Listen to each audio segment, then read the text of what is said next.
Graça e paz perfeita vos seja multiplicada. Na reflexão de hoje, no capítulo 12, do versículo 54 ao 59, no livro de Lucas, Jesus faz alguns alertas e chama a atenção do povo naquela época. É interessante que, daquela época para a época de hoje, estamos cometendo os mesmos erros. Por exemplo, diz assim: e dizia também a multidão: quando verdes as nuvens que vêm do ocidente, logo dizeis, lá vem chuva, e assim sucede. E quando assopra o sul, dizeis, haverá calma, e assim sucede.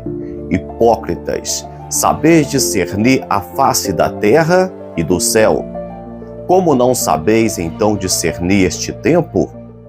E por que não julgais também por vós mesmos o que é justo? Quando, pois, fores com o teu adversário ao magistrado, procure livrar-te dele no caminho, para que não suceda que te conduza ao juiz, e o juiz te entregue ao oficial, e o oficial te lance na prisão.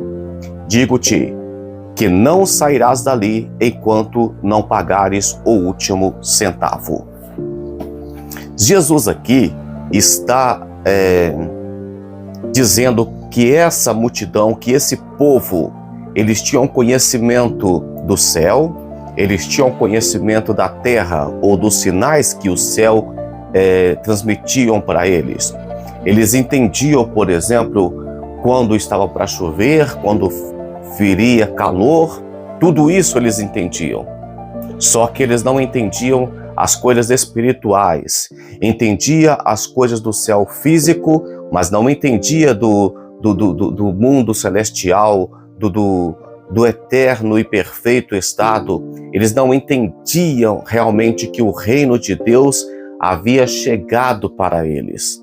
Então Jesus faz um alerta muito grave aqui no versículo 54. Ele diz assim: por que não julgais por vós mesmos o que é certo? Porque aquele povo, como hoje, as pessoas ficam procurando justificativa para o seu erro. É muito comum, as pessoas mudam de igreja, elas vão ficar na igreja que vão pregar aquilo que elas pensam que é certo ou que elas querem que seja certo. Então, por exemplo, é mais fácil você mudar de igreja, de pregador, para ouvir aquilo que te agrada, do que você realmente ter uma mudança de vida. As pessoas no tempo de Jesus já faziam isso.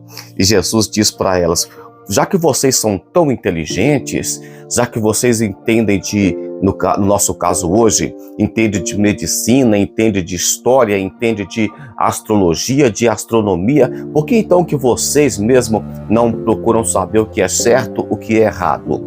Ou seja, nós vamos da igreja para ouvir a palavra de Deus, para ser instruídos pela palavra, né, que é para exortar, consolar e para edificar.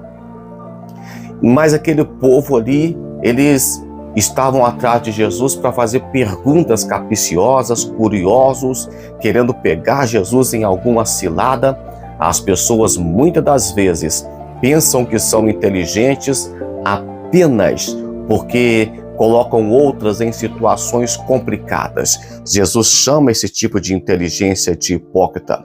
E por que não julgais também por vós mesmos o que é justo? Ou seja, se você é tão inteligente, se você sabe tanto das coisas, se você ler tanto como diz que ler, faz tantos cursos como você diz que faz, então por que você não sabe de tudo e está fazendo perguntas meio que idiotas para a Bíblia, para Deus e para a igreja? Você deveria saber o que é certo e o que não é. Essa foi a cobrança de Jesus aqui. Aí Jesus fala assim: olha, quando vocês tiver um problema com alguém, antes disso chegar na mão do juiz, tenta resolver. Aqui eu vejo um alerta para nós no dia de hoje e uma válvula de escape. Jesus está dizendo: ainda há tempo, de acertarmos as contas, porque senão vai chegar um dia em que estaremos diante do supremo juízo, supremo pastor, do Rei dos Reis e Senhor dos Senhores, e nesse tempo não terá mais. Isso aqui é o trono branco, é o juízo final, onde não terá mais desculpas. Em outras palavras, a porta da salvação, a porta da graça ainda está aberta. Nós estamos no caminho e Jesus falou, quando estiver no caminho, reconcilie com a pessoa que você tem um problema para não chegar até o juiz. E o que é que nós vamos fazer? O que é que nós fazemos todos os dias? Negociamos, conversamos, pedimos perdão, ajeitamos os nossos caminhos. Para quê? Porque aí nós vamos ser filhos de Deus, e quando somos filhos de Deus, vamos chamar esse juiz de quê? De papai, de Abba Pai. Não vai ser só um juiz, vai ser o nosso pai. Então a história muda. É momento de hoje nós deixarmos essa hipocrisia de achar que somos inteligentes, para isso temos conhecimento daquilo, fazemos curso disso, curso daquilo, mas somos ignorantes com as questões espirituais.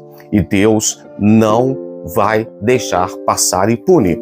O fato de você não conhecer a palavra de Deus, isso não tira a sua culpa. A obrigação sua é de buscar conhecimento.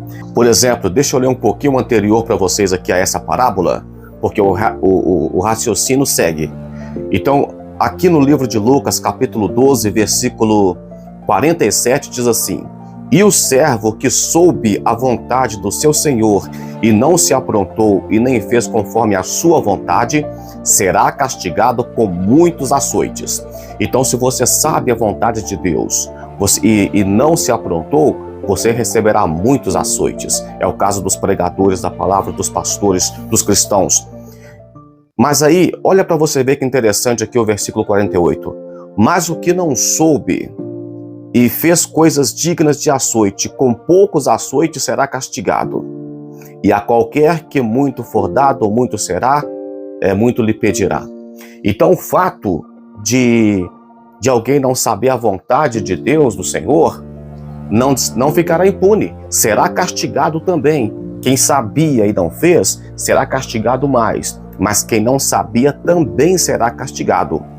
Mas o que não soube e fez coisas dignas de açoite, com poucos açoites será castigado. Mas será castigado, será punido da mesma forma. Então a obrigação sua é de buscar o conhecimento das coisas de Deus. Não apenas do mundo que nós vivemos, mas também do mundo espiritual, das coisas espirituais, do reino de Deus. Aquele povo sabia discernir muitas coisas, mas não percebeu que o reino de Deus era chegado, que o Messias estava com ele. Vamos orar? Senhor Deus, que o Senhor venha, Pai, iluminar a nossa vida, a nossa mente, e que nós venhamos ter, meu Pai, um coração voltado para as coisas do Senhor. Que nós venhamos, Pai, crescer na graça e crescer no conhecimento, e a cada dia mais sermos, Pai, representantes do Senhor nessa terra, Pai. Ensina-nos, enquanto ainda estamos na caminhada, a reconciliar com o Senhor, a buscar o Senhor, a orar todos os dias, para que o Senhor possa, meu Pai, nos preparar para que não precisamos de ser julgado no juízo final com os ímpios. Pai, que a nossa lamparina venha estar acesa e que venha haver azeite de reserva em nossas vasilhas. Obrigado, Pai. Até amanhã com mais um devocional da Palavra de Deus, se Deus assim o permitir.